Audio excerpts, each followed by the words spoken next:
അച്ചായി വള്ളംകളിയിൽ എത്ര വള്ളങ്ങളൊക്കെ ഉണ്ട്?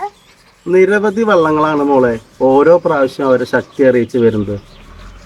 പ്രത്യേകിച്ച് മത്സര ഇനങ്ങളാവുമ്പോൾ ചുണ്ടൻ വള്ളങ്ങൾക്കാണ് മുഖ്യ പ്രാധാന്യം. അപ്പൊ അച്ഛാ, ചുണ്ടൻ വള്ളങ്ങളിൽ ഒന്നാമത് നിൽക്കുന്ന ചുണ്ടൻ വള്ളം ഏതാ? ഓരോ വർഷവും വിജയകിരീടം അണിയുന്നവരുടെ പേരുകൾ ഇങ്ങനെ മാറി മാറി വരും. ഇപ്പോൾ കാരിച്ചാല്, പായിപ്പാട്, കല്ലുപറമ്പൻ, ചമ്പക്കുളം, ആലപ്പാട്, വിയ്യപുരം ഇവരൊക്കെ ഇവരുടെ കഴിവുകൾ തെളിയിച്ചതാണ്.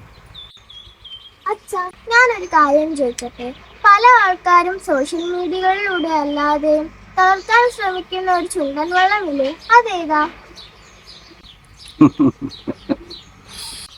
മോള് പറയുന്നത് ഏത് ചുണ്ടൻ വള്ളത്തെ കുറിച്ചാണ് എന്നുള്ളത് അച്ഛന് മനസ്സിലായി.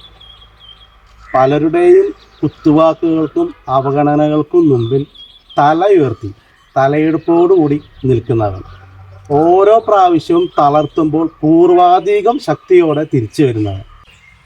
പത്തനംതിട്ട ജില്ലയുടെ ആദ്യ ചുണ്ടൻ, നിരണങ്കരയുടെ മാനസപുത്രനായ പ്രജാപതി നിരണം ചുണ്ടൻ.